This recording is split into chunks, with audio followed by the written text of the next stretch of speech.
Lord Krishna Naman to all of you. This is Rachit Jain. Today we shall be talking about privatization. In our last video we have already discussed liberalization. So today we shall be talking about privatization. Okay. So this video might be a small video compared to the last video because I want to discuss one thing at a time. Means we have discussed liberalization in our previous video.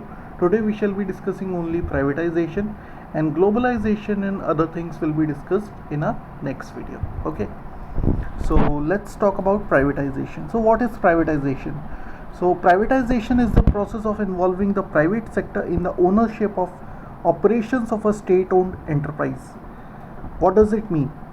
सो जब भी हम बात करेंगे कि privatisation की, तो privatisation का मतलब ये है कि प्राइवेट सेक्टर को जो स्टेट ओन यानी कि गवर्नमेंट ओन्ड एंटरप्राइजेस हैं उनकी ओनरशिप में यानी पूरी तरह से या तो इन्वॉल्व कर दें या कुछ पार्ट में इन्वॉल्व कर दें. ठीक है ना. ये जो चीज़ होती है ये दो तरह से होती है. या तो सीधा सीधा गवर्नमेंट क्या करे, सीधा सीधा अपना एंटरप्राइज जो है वो सीधा सीधा प्राइवेट सेक्टर को बेच दे. ठीक है ना. आउटराइट सेल जिसको हम लोग बोलते हैं, वो प्राइवेट सेक्टर के किसी कंपनी को बेच दे. सेकंड क्या होता है कि अपना कुछ शेयर, यानी कि अगर 100% शेयर है गवर्नमेंट का, तो उसमें से कुछ परसेंटेज ऑफ शेयर 10%, 20%, 50%, 40% जितना चाहे गवर्नमेंट उतना विड्रॉ कर ले. ठीक है ना. तो वो क्या हुआ, प्राइवेट सेक्टर को उतना शेयर कैपिटल अपना बेच दे. ठीक है ना. उसको बोलते हैं हम लोग डिसइन्वेस्टमेंट. ठीक है ना. डिसइन्वेस्टमेंट क्या होता है? Disinvestment is a policy instrument of to promote privatisation. देखिए देखिए ये वर्ड को आप पकड़िए, वर्ड से सारा कुछ क्लियर होता है.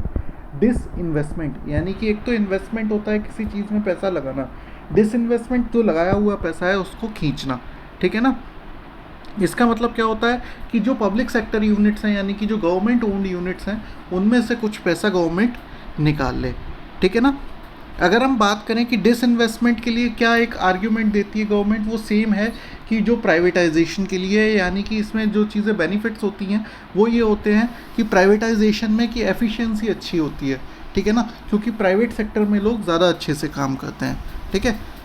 ये क्या होता है कि ये एक रेमेडियल मेजर होता है कि जब भी आपकी एफिशिएंसी कम हो रही हो, प्रोडक्शन कम हो रहा हो. ठीक है ना. आप पैसा पूरा लगा रहे हो लेकिन प्रोडक्शन कम हो रहा है. ठीक है. तो ऐसे में क्या करते हैं, गवर्नमेंट क्या करती है, प्राइवेटाइजेशन करती है. और प्राइवेटाइजेशन के साथ साथ क्या आता है, कंपटीशन आता है. कंपटीशन के आने से क्या होता है, मॉडर्नाइजेशन आता है.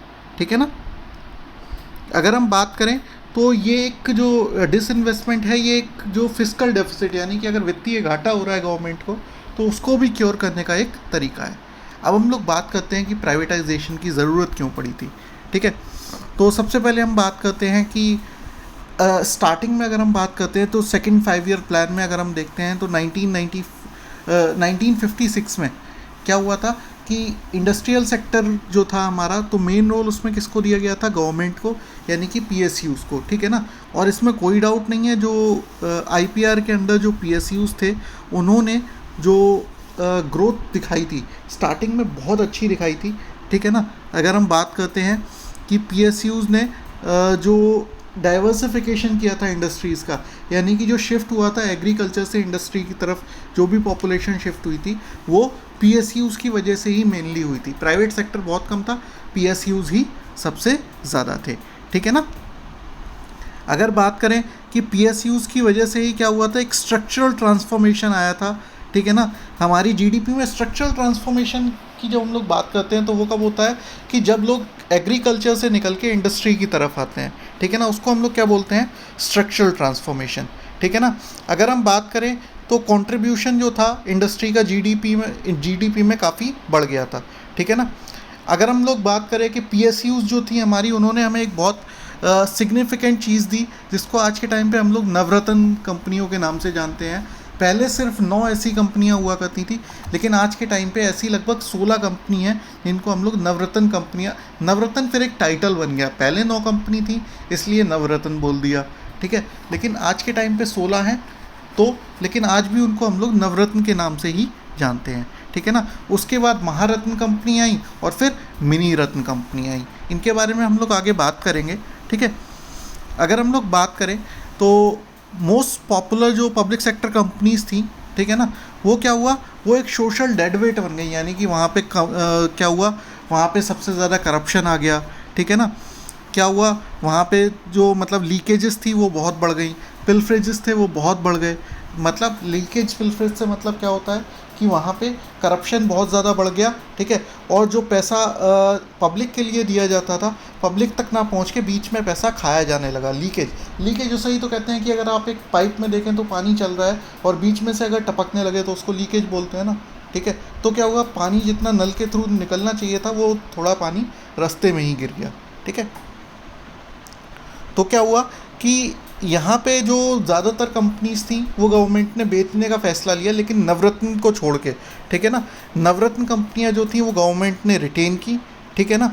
रीज़न क्या था उसका, कि वो उसके बाद भी फ़ायदे में चल रही थी, यानी कि जहाँ और गवर्नमेंट की कंपनियाँ घाटे में जा रही थी वहाँ पे वो बहुत फ़ायदे में चल रही थी। और उसका एक रीज़न और था, जो हमारा विपक्ष था उसने विरोध किया कि नवरत्न कंपनियों को आप किसी को नहीं बेचेंगे, ठीक है ना। तो इसकी वजह से गवर्नमेंट ने क्या किया, नवरत्न कंपनियों को अपग्रेड करके, ठीक है ना, और उनको अपनी कंपेटिटिव स्ट्रेंथ बढ़ाने का मौका दिया, ठीक है ना। उनको बेचा नहीं, लेकिन उनको थोड़ा सा फ्रीडम दे दिया कि आप अपने हिसाब से, अपने बोर्ड ऑफ डायरेक्टर्स के हिसाब से आप चीज़ों को चलाएं, ठीक है। नवरत्न कंपनियों की बात कर लेते हैं, ठीक है। तो अगर हम नवरत्न कंपनियों की बात करते हैं तो ये एक प्रॉफिट मेकिंग कंपनीज थी 1991 में भी। जब सारी कंपनीज घाटे में जा रही थी तो नवरत्न कंपनीज तब भी प्रॉफिट में चल रही थी, ठीक है ना। कौन कौन सी थी ये, Indian oil, Bharat petroleum, ONGC, SAIL, यानी कि सेल क्या था, स्टील अथॉरिटी ऑफ इंडिया, ठीक है ना, steel authority of India limited, ठीक है। भेल क्या था, भारत हैवी इलेक्ट्रिकल्स लिमिटेड, ठीक है। आईपीसीएल क्या था, आईपीसीएल था हमारा इंडियन पेट्रोकेमिकल्स कॉरपोरेशन लिमिटेड, ठीक है। BSNL Videsh Sanchar Nigam limited, NTPC national thermal power corporation, और HPCL Hindustan petroleum corporation limited, ठीक है ना। क्या हुआ कि जो अगर समय के साथ देखें तो ये सिर्फ 9 ही नहीं रह गई, ठीक है ना। आज के टाइम पे अगर हम बात करें तो ऐसी 16 इंडस्ट्रीज़ हैं जिनको नवरत्न का टाइटल दिया गया है, ठीक है ना। महारत्न, अगर हम बात करते हैं कि इनको चेंज करके 2009 में महारत्न का टाइटल दे दिया, और उसके बाद मिनी रत्नाज, उसके अलावा भी 75 ऐसी कंपनीज थी जो अच्छा परफॉर्म कर रही थी, उन्हें गवर्नमेंट ने मिनी रत्न का टाइटल दिया, ठीक है ना। अब देखिए बात करें तो नवरत्न कंपनीज को एक एपी सेंटर यानी कि मेन सेंटर बताया गया था ग्रोथ का, ठीक है ना, जिसकी वजह से जो डाइवर्सिफिकेशन हुआ इंडस्ट्रियलाइजेशन में वो नवरत्न कंपनियों की वजह से ही मतलब सबसे ज़्यादा माना जाता है, ठीक है ना। तो इससे क्या हुआ, एम्प्लॉयमेंट भी बढ़ा, ठीक है ना, और इंफ्रास्ट्रक्चरल बेस भी बढ़ा, ठीक है ना। प्राइवेट इंस्ट्रूमेंट को भी इससे बहुत हेल्प मिली क्योंकि इन्होंने एक इंफ्रास्ट्रक्चरल बेस तैयार कर दिया था। अगर हम बात करें स्टील अथॉरिटी ऑफ इंडिया ने, तो बहुत सा स्टील, मतलब स्टील से बनने वाले सारे प्रोडक्ट उन्होंने प्रोवाइड कर दिए थे, ठीक है ना। लोहे से स्टील को कन्वर्ट करके, जिससे स्टील से बहुत सारी मशीनरी आप बना सकते हैं, वो प्रोवाइड करवा दिए थे, ठीक है ना। अगर बात करें तो गवर्नमेंट ने स्टार्टिंग में सोचा था कि नवरत्नाज में से भी हम अपना डिसइन्वेस्टमेंट करेंगे, यानी कि जो हमारा इन्वेस्टमेंट है उसको कम करेंगे, ठीक है ना। लेकिन अगर हम बात करें कि पॉलिटिकल रेजिस्टेंस, यानी कि जो विपक्ष था उसने बहुत ज़्यादा विरोध किया इसका, उसकी वजह से क्या किया गया कि नवरत्न कंपनियां जो थीं उनको क्या किया गया कि एक ग्लोबल प्लेयर्स की तरह से उनको डेवलप करना शुरू किया गया, यानी कि उनको स्वायत्तता दी गई, स्वतंत्रता दी गई कि आप अपने हिसाब से काम कर सकें, मतलब उनका माहौल प्राइवेट कंपनी के जैसा ही बना दिया गया, ठीक है। अब हम लोग गेंस की बात करते हैं कि प्राइवेटाइजेशन से हमें गेंस क्या क्या हुए, फिर लॉसेस को देख लेंगे, ठीक है। तो अगर हम बात करें कि privatisation implies supremacy of self interest over social interest. अब देखिए सेल्फ इंटरेस्ट से क्या हुआ, कमिटमेंट ज़्यादा आता है, यानी कि सोशल इंटरेस्ट की बात करते हैं, आप भी देखें किसी भी गवर्नमेंट ऑर्गेनाइजेशन में वो सोशल इंटरेस्ट के लिए चलती हैं, ठीक है। तो वहाँ पे क्या होता है, लोग अपने मतलब आलसी तरह से काम करते हैं, यानी कि वहाँ पे एफिशिएंसी अच्छी नहीं होती। लेकिन प्राइवेट ऑर्गेनाइजेशन में क्या होता है, लोगों को काम करने के लिए इंसेंटिव्स भी मिलता है, सैलरी कम होती है लेकिन इंसेंटिव्स ज़्यादा मिलते हैं, तो लोग अपना पैसा कमाने के लिए वहाँ पे इंसेंटिव्स के लिए काम और अच्छे से करते हैं और एफिशिएंसी वहाँ पे 100% होती है, ठीक है ना। तो अगर हम बात करते हैं कि प्राइवेटाइजेशन जो होता है वहाँ पे क्या होता है, वहाँ पे एक कंपेटिटिव एनवायरनमेंट बन जाता है। जब तक सब कुछ गवर्नमेंट के हाथ में है तो मोनोपोली रहती है, लेकिन जैसे ही प्राइवेटाइजेशन होता है वहाँ पे एक कंपेटिटिव सारा कुछ हो जाता है, यानी कि कंपटीशन आ जाता है मार्केट में, ठीक है ना। तो कंपटीशन आने से क्या होता है, वहाँ पे डोमेस्टिक कंपटीशन भी मिलता है और इंटरनेशनल कंपटीशन भी मिलता है, ठीक है ना। तो कंपटीशन आने से क्या होता है, आपका मॉडर्नाइजेशन भी होता है और मशीन्स का अपग्रेडेशन भी होता है, ठीक है ना। तो ये क्या है, ग्रोथ और डेवलपमेंट के लिए ये बेसिक कंडीशंस होती हैं, एसेंशियल कंडीशंस होती हैं, ठीक है ना।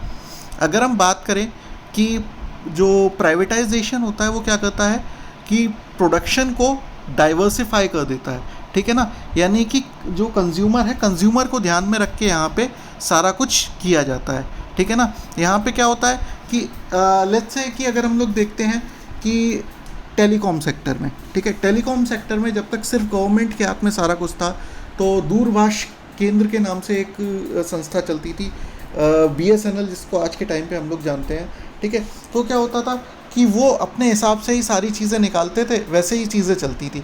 लेकिन जैसे ही प्राइवेट कंपनीज आई, ठीक है ना, इस गेम में, तो क्या हुआ, वहाँ से सारा गेम ही पलट गया। उन्होंने अलग अलग तरह की सर्विसेज ऑफर करना शुरू किया, ठीक है ना। तो क्या हुआ, लोगों को मतलब बहुत तरह की सर्विसेज के बारे में पता लगा और लोग उनकी तरफ अट्रैक्ट हुए, ठीक है ना। Privatisation promotes consumer sovereignty, higher degree of consumer sovereignty implies wider choice and better quality of life। देखिए, जब भी कंपटीशन बढ़ेगा तो कंज्यूमर को फ़ायदा होगा। कंज्यूमर को क्यों फ़ायदा होगा, कंज्यूमर को ऑप्शंस ज़्यादा मिलेंगे, ठीक है। ऑप्शंस ज़्यादा मिलेंगे तो कंज्यूमर की क्वालिटी ऑफ लाइफ, देखिए आपको कंपटीशन जब मिलता है तो कंपटीशन से क्वालिटी भी अच्छी मिलती है, ठीक है ना। क्वालिटी अच्छी मिलने से क्या होता है, आपकी जो क्वालिटी ऑफ लाइफ है वो अच्छी होती है, अगर हम बात करें कंज्यूमर की। अब हम लोग बात कर लेते हैं एक लॉसेस के बारे में, इसके लॉसेस क्या हुए, ठीक है ना।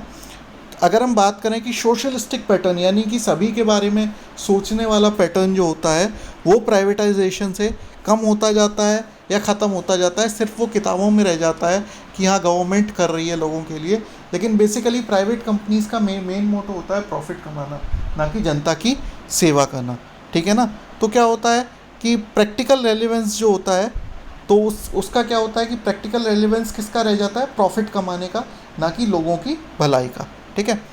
Next, privatisation encourages the free play of the market forces, but in the process goods are produced only for those who have the means to buy them. सीधी सी बात है कि प्राइवेटाइजेशन में अगर हम बात करें तो किसके लिए गुड्स बनाए जाते हैं, जो भी उनको खरीद सकते हैं, ठीक है ना।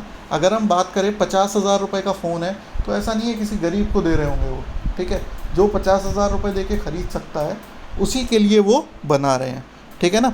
इससे क्या होता है, तो इस चीज़ से क्या होता है, देखो एक चीज़ होती है सीधी सी बात, जब भी कंपेटिटिव मार्केट होगा तो वहाँ पे प्राइजेस भी एक साइकिल चलता है, कभी प्राइस बढ़ते हैं कभी प्राइस घटते हैं, ठीक है ना। तो जब भी प्राइस बढ़ेंगे, ठीक है ना, तो क्या होगा कि जो वीकर सेक्शन है, यानी कि जो गरीब लोग हैं, तो वो क्या करेंगे, वो सफ़र करेंगे, यानी कि उन्हें प्रॉब्लम्स बढ़ेंगी कि भाई हम सर्वाइव कैसे करें, ठीक है ना। और उससे क्या होता है, उससे सिरगला ट्रेजेडी जैसी चीज़ें होती हैं, ठीक है। सिरगला ट्रेजेडी क्या थी वो देख लेते हैं।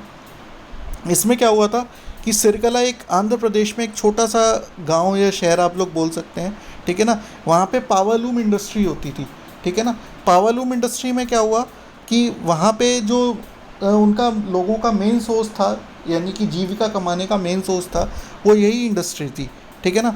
तो क्या हुआ, प्राइवेटाइजेशन से वहाँ का पावर सोर्सेज जो थे, यानी कि जो इलेक्ट्रिसिटी थी वहाँ की प्राइवेट कर दी गई, ठीक है ना। तो उससे क्या हुआ कि जो पावर टैरिफ था, यानी कि वहाँ के जो बिजली के रेट थे वो काफ़ी बढ़ गए, ठीक है ना। इससे क्या हुआ, इंडस्ट्री पे बहुत ज़्यादा बर्डन आ गया, ठीक है ना। इससे क्या हुआ कि वेजेस जो थी वो कम हो गई, ठीक है ना। लोगों को कम वेजेस मिलने लगी, क्यों, क्योंकि जो पैसा था वो पावर में ज़्यादा लगने लगा, ठीक है ना।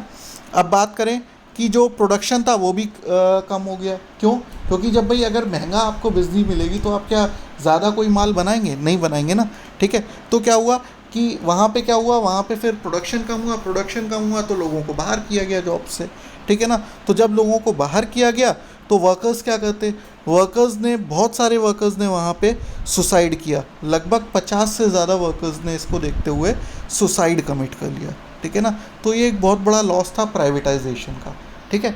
अब हम लोग बात करेंगे ग्लोबलाइजेशन की अपने नेक्स्ट वीडियो में, ओके।